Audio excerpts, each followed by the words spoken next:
Histórias Invisíveis é o livro de Mônica Rebeca Ferrari Nunes e Marco Antônio Bin, que o Arte e Letra recebe hoje.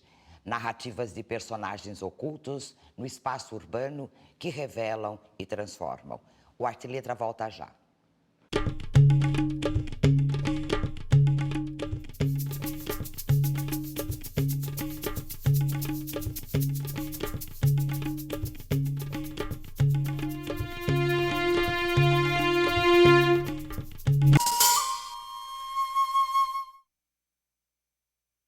O Arte e Letra recebe hoje Mônica Rebeca Ferrari Nunes, professora e doutora em Comunicação e Semiótica, e Marco Antônio Bin, escritor, professor e doutor em Ciências Sociais, autores do livro Histórias Invisíveis.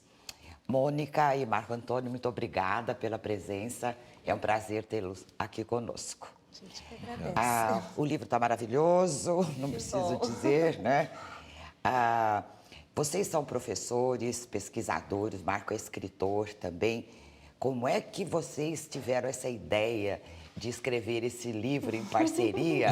Com que tempo, com essa agenda tão cheia que vocês têm?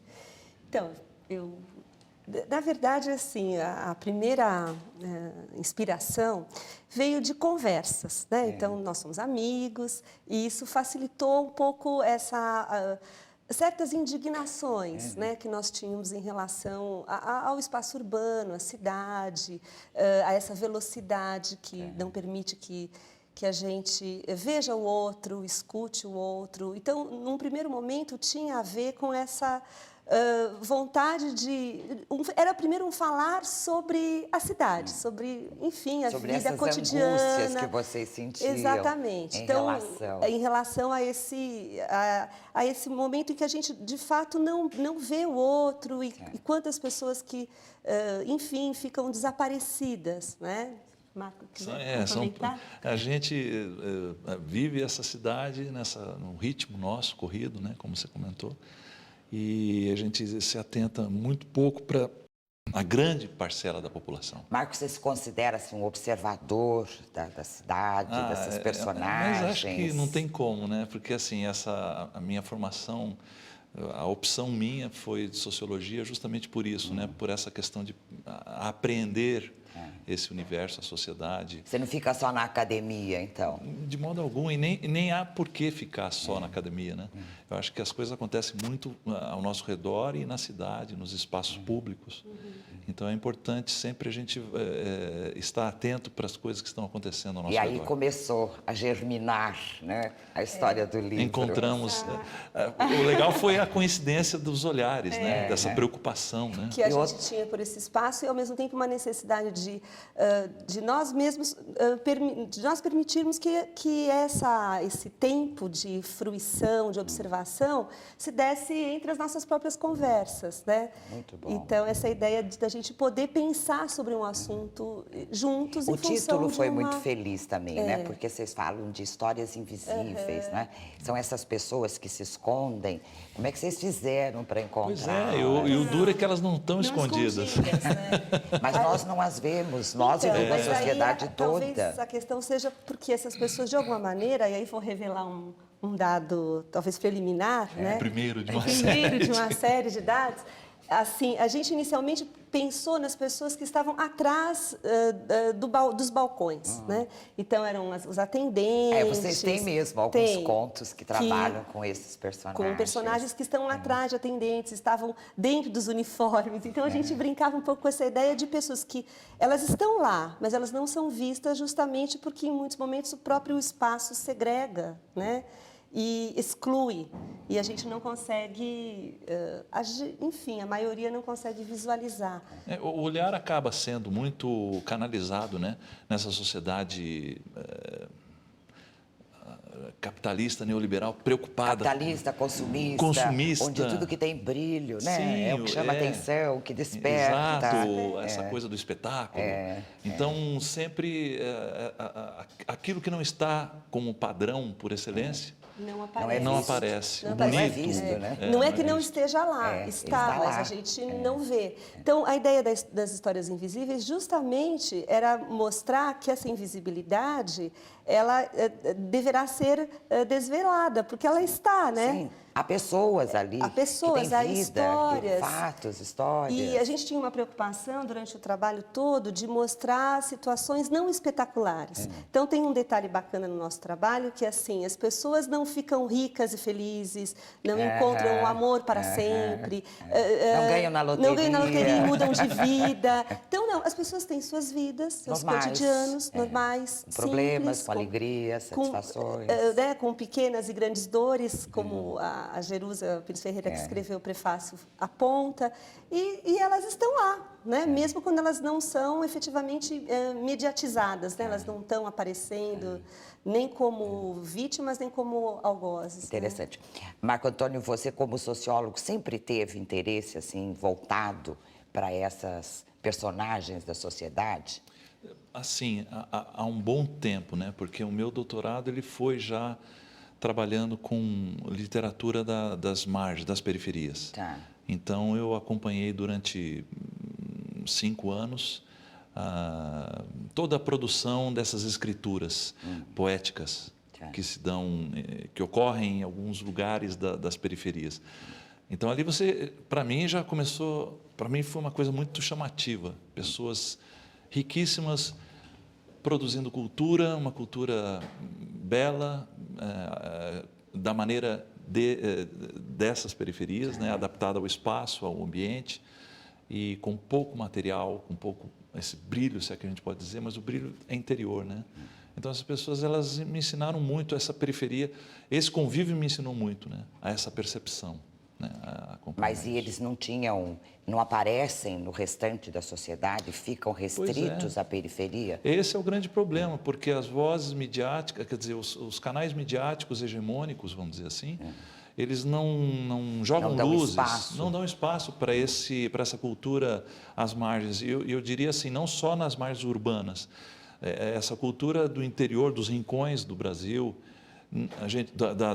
do litoral, caiçara, o que a gente sabe dos caiçaras? E se alguém não traz isso à luz, acaba se perdendo, né? Ninguém... A nossa felicidade hoje é que nós temos uma explosão tecnológica, então, assim, há uma apropriação dessa tecnologia. Então, a gente tem a internet que permite com que essas vozes que estão escondidas comecem a se manifestar e a aparecer. Desde que elas estejam incluídas nesse mundo digital, isso é uma possibilidade. Isso está acontecendo com rapidez, sim, né? Eu penso. Muito. E isso é bom, porque traz essas pessoas ao conhecimento. Dão visibilidade, aí sim a mídia vai lá e se aproxima e dá uma certa luz. Que foi até o exemplo da Cooperifa, de um dos trabalhos do Marco, a Cooperifa. né, sobre a Cooperifa. Nós já tivemos aqui os poetas de lá. Pois é, que legal. Foi um dos... Escuta, deixa eu perguntar a vocês.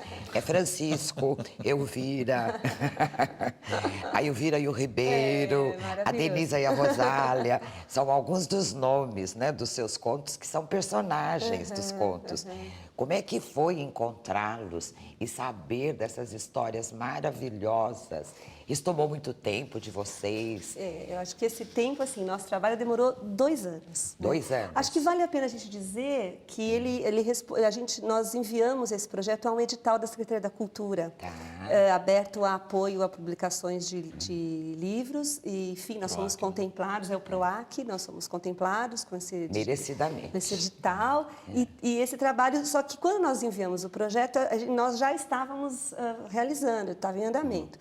E, então, foram 2 anos de produção. Agora, essas pessoas, claro que, como toda relação literária interessante, né, no nosso livro, são personagens, né? Então, eles foram submetidos a um tratamento narrativo. Então, isso é importante de dizer. Embora eles existam como pessoas. O que é interessante é que alguns deles, sim, nós nos aproximamos de fato, assim, alguns o Marco, né, outros eu, e outros foram registros de observação, do cotidiano, então de você avistar e tal, e de alguma maneira se aproximar e se apropriar desses relatos orais, mas transformando em narrativa. Então, isso é uma característica. Uma coisa que eu tenho curiosidade, vocês escreveram separadamente alguns contos Ou vocês... Porque dá para perceber, na minha perspectiva, que alguns têm uma visão mais feminina, outros contos uma visão mais masculina. Ou vocês misturaram, cada um escreveu um pouquinho de cada conto. Como é que é isso, Marco? Conta um pouquinho, pode falar. Não, a gente começou, os primeiros contos nossos, eles eram feitos assim, um pedacinho a Mônica, um pedacinho eu. Então, a gente ia encaminhando. E o legal é que a harmonia, a coisa ficou harmoniosa. A gente conseguiu avançar. Porque não dá para se Você não perceber. percebeu, exatamente, Não isso dá é para legal, perceber. né? Então, assim, cada um escreveu uma página, um pouquinho menos de uma página. Que foi um exercício também de produção literária bastante interessante. Nossa, né? sem dúvida. E é muito gostoso. E a gente tinha, depois, quando a gente encaminhou esses 2 ou 3 primeiros contos, a gente fez um índice e colocamos ali os temas que a gente estava afim já. Como nós iríamos, mesmo sem, tanto é que o próprio projeto, ele foi como projeto com contos que ainda não estavam escritos, mas já estavam sendo Pensados, gestados. E, então, assim, existem contos que são meus, contos dele, E alguns que alguns são que em são conjunto. frutos dessa parceria, Ótimo. dessa aproximação, enfim, eu acho que isso é legal, né? No próximo bloco, Mônica e Marcos, vamos falar sobre realidade e ficção nessas suas histórias. O Arte e Letra vai para um rápido intervalo e volta já.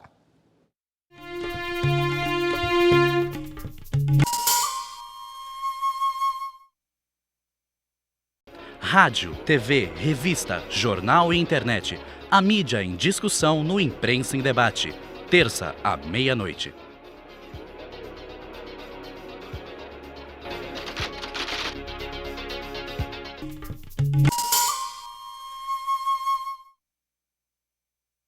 O Arte e Letra está de volta com Mônica Rebeca Ferrari Nunes e Marco Antônio Bin, autores do livro Histórias Invisíveis. Mônica, como é estabelecer essa relação com as pessoas que você ouviu, pelo menos, né? Elas estão lá, são pessoas da vida real que você trouxe para o seu conto. Como foi isso? Então, eu acho que tem vários momentos, porque algumas pessoas, de fato, com algumas pessoas, de fato, eu travei um relacionamento ou uma aproximação um pouco maior, né? Tem uma pessoa que se transforma numa personagem que eu acabei estabelecendo mesmo um vínculo de voltar ao lugar em que ela trabalhava, procurar conversar mais, procurar por ela. Essa expressão é exatamente isso, procurar por ela. Durante um bom tempo, até porque depois ela saiu de São Paulo. Então, foi bem interessante, assim, quando eu a conheci, foi nessa passagem da saída dela. E outras pessoas, eu também fui, como eu disse, houve um tratamento narrativo, literário. Então, de algumas personagens são misturas de pessoas diferentes, né? De registros diferentes, de vivências outras também. E no processo narrativo, elas compõem uma única personagem. E os nomes você colocou aleatoriamente? Não são aleatórios, não são aleatórios.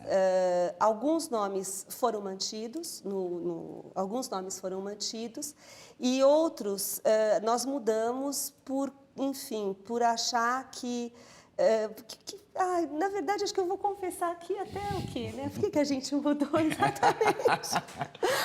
Enfim, talvez ainda um certo desconforto, porque nós ficamos muito no limite, né, Marco? Entre, assim, nós queríamos o tempo todo um tratamento respeitoso para com essas pessoas e, ao mesmo tempo, elas estavam sendo transformadas em personagens. Mas o fato de ser essa ficção sobre os dados reais, acho que te permitem essa mudança de nome, não sei, a minha opinião, e sem que isso seja um desrespeito com a pessoa. Para o Marcos também foi assim? Você travou o conhecimento com algumas ou foi a observação só?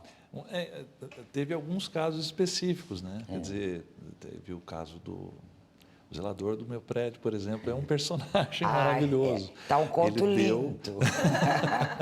Ele, a família dele lá na periferia. Pois é, então, isso aí eu fui criando, real, né? isso, né? Depois eu descobri que essa ficção estava muito próxima dessa realidade, sem o meu conhecimento, porque eu não entrevistei ele, né? Mas, assim, e o caso também do do Eduardo, né? Que ocorre ali no Complexo Roosevelt. Quer dizer, um ambiente assim absolutamente repulsivo, porque é é um deprimente lugar ali. deprimente. É um lugar, é um não lugar, né? Não. Só automóveis o tempo só, todo passando. só. E ali você encontra a Um vida. ser humano visto ali é algo que choca mesmo. Absolutamente abandonado e vivendo ali. Vivendo Há ali. 47 anos. 47 Não ali, anos. mas Não na ali, rua. mas na rua. Nas ruas. E com um sorriso que me quebrou assim completamente. Quer dizer, essa coisa de... É por isso que eu acho que esse livro ele trouxe também muita coisa para a gente, sabe?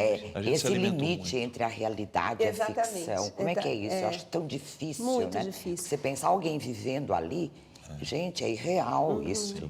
Né? E está lá na Exatamente, realidade. é mais irreal do que... Está lá na realidade. É mais né? ficção do que realidade. É um limite bem Tamanho estranho. impossível.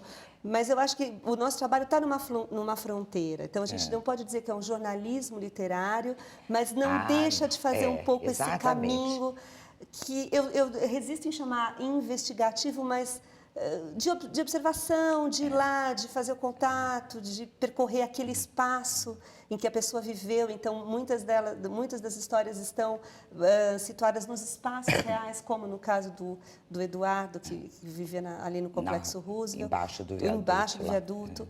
E muito São Paulo, né? Quer dizer, assim, essencialmente a nossa cidade. preocupação é a São nossa Paulo cidade. e a periferia, A periferia, de São a Paulo. grande São Paulo. Porque os seus personagens normalmente né, porque, na estão verdade, por aqui, mas estão de metrô, de ônibus, para a periferia e porque toda. justamente é essa história, quer dizer, essas pessoas invisíveis, elas estão em trânsito, né? Exato. Então, elas são de tão longe, mas elas estão tão pertinho da gente, né? E a gente o que se percebe nesse seu trabalho é justamente isso, uma fronteira muito tênue entre a realidade e a ficção, Sim, não é? sim. Eu gostaria de ler um trechinho de um conto de vocês e depois saber se vocês querem contar quem foi que escreveu.